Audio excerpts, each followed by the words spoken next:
Hey guys, zpolt here, welcome to my lab, and today we're gonna take a look at the QKZ CK9.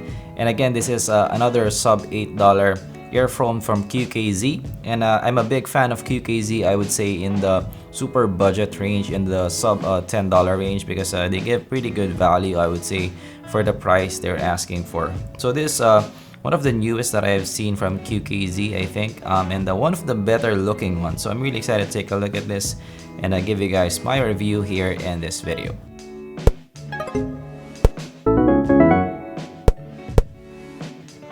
But of course, we review budget-fi to mid-fi audio gear, so if you're into that, consider subscribing. And also use my links below if you want to get the CK9. It will help out the channel a lot.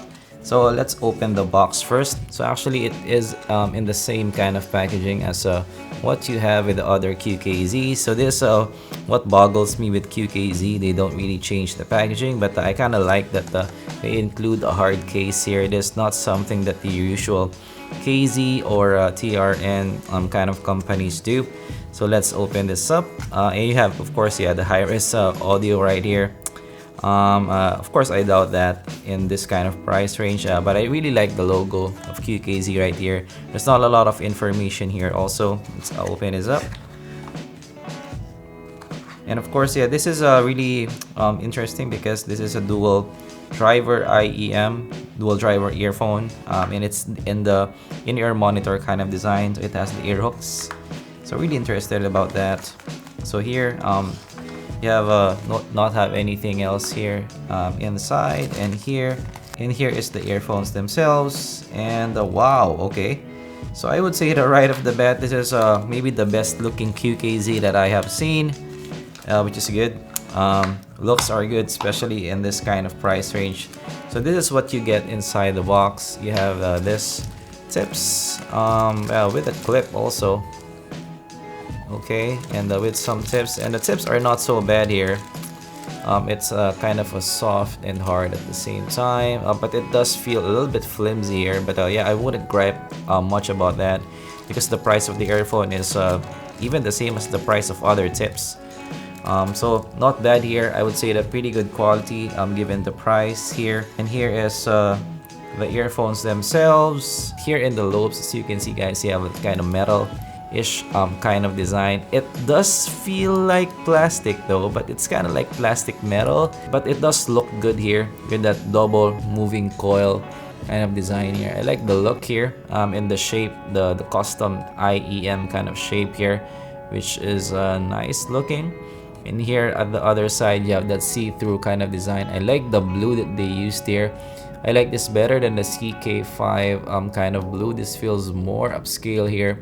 And of course, you have the tips already installed in the medium setup right here. And here in the cord part, it's actually different than your usual KZ or TRN. It's not the braided kind of cord, which can be a plus for some, but this does feel good here with the kind of plastic covering with the cord. It feels good here, and it even has kind of a mic here, which is really surprising for the price. Okay, here in the plug part, you have a straight plug, but not that long here, and you have some gold plating here, which is good. And yeah, this is also reinforced here in the plug part, which is a nice sign. And it's quite thick here also in terms of the cord here in this part. Not so bad here. I would say overall for the build, I'm really impressed, especially for the price I paid for this. I would say that this is a build that punches above its price range. Of course, yeah, this is still in the cheap side, but this is really not bad for around $8. I think it is even just like $5 or $6, but it doesn't indeed have an ear hook. I wish it has, but it doesn't. I was hoping it has, especially from the photos. Okay, so I'm gonna wear it and give you guys my first impressions in how it fares.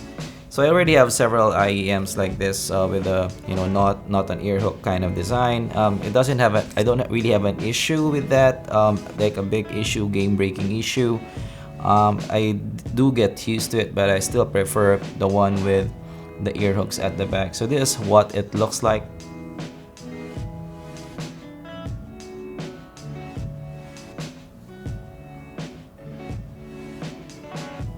I would say that it indeed kind of looks good here. I like the accent of the silver.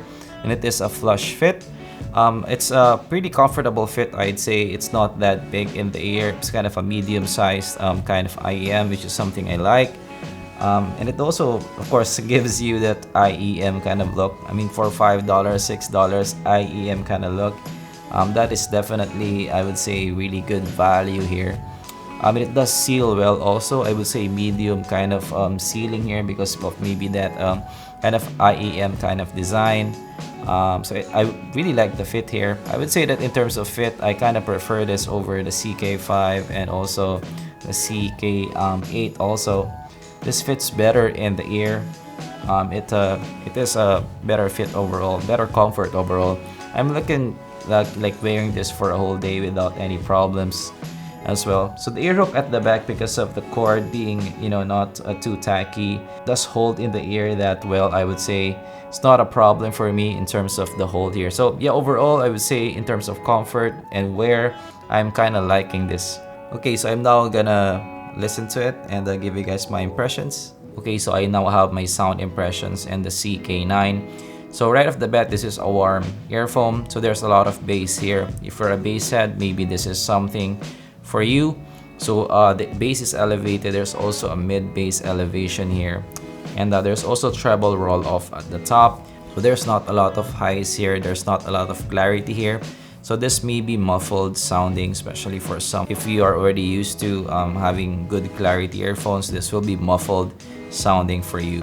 It does have some punch because there's a dual dynamic driver kind of IEM, and I would say that it has still some good detail across the range as well. So the bass is in the boomy side, and again, it kind of bleeds through the mids a bit.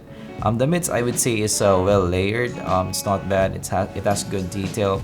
There's good richness in the mids here.